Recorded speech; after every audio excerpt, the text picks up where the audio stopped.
sleeves. Use them for all sorts really. Kick drum, snare drum, incredible. Bass, incredible. DI bass through that is just phenomenal.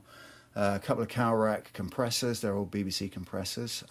All of these, including this, which I'll get to in a minute, built by the wonderful Neil Perry of Raw State. Just a genius, my studio tech.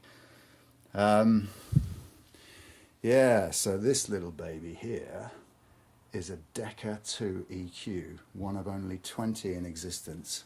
Of that 20, only 5 have actually been re-engineered and placed in racks. 3-band EQ from a 60s Decca desk, of which they only built 2, I think.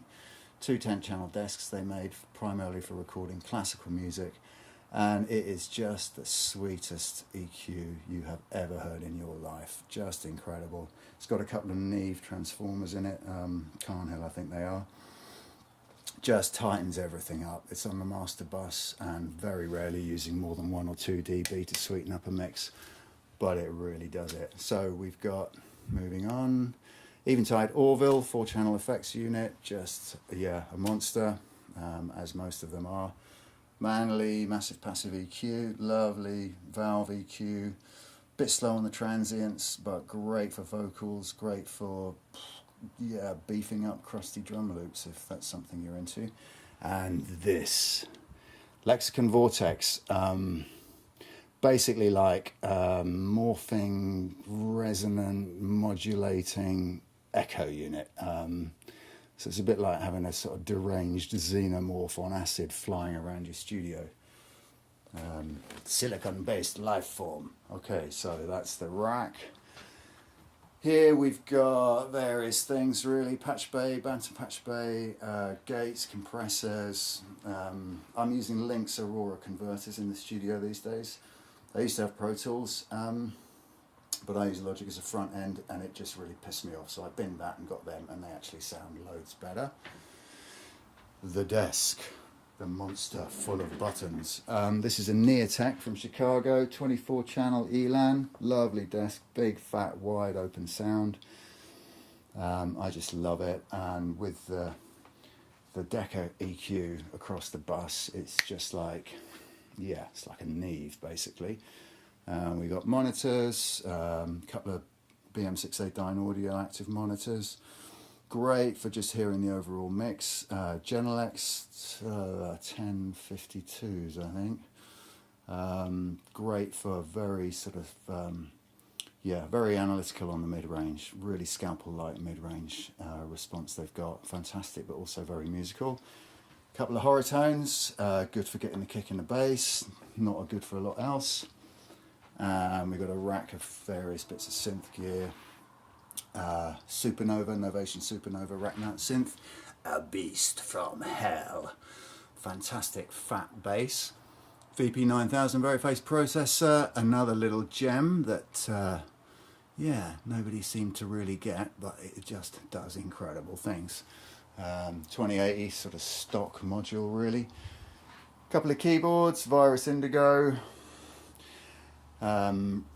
Classic Roland SH5, slightly beaten up. It's done 1 or 2 festivals more than it probably should have done, but it's incredible and just is, yeah, an animal all to itself. JD 2080. Don't use the keyboard sounds very much. It's my MIDI keyboard. It's kind of ancient, but it works. It's actually a crap keyboard, but then I'm a crap keyboard player, so that's that.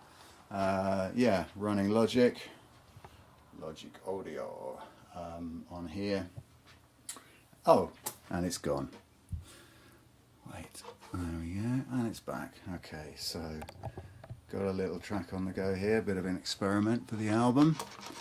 Give you a little blast, hey, why not? Da-da-da. Yeah, experimenting with classical.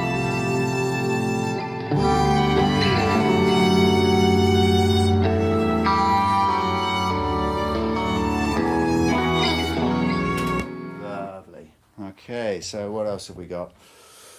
A pyramid. Why have I got a pyramid in my studio? Why indeed? Well, why not? I mean, you know, yeah, why not indeed? Okay, so I think that's about it.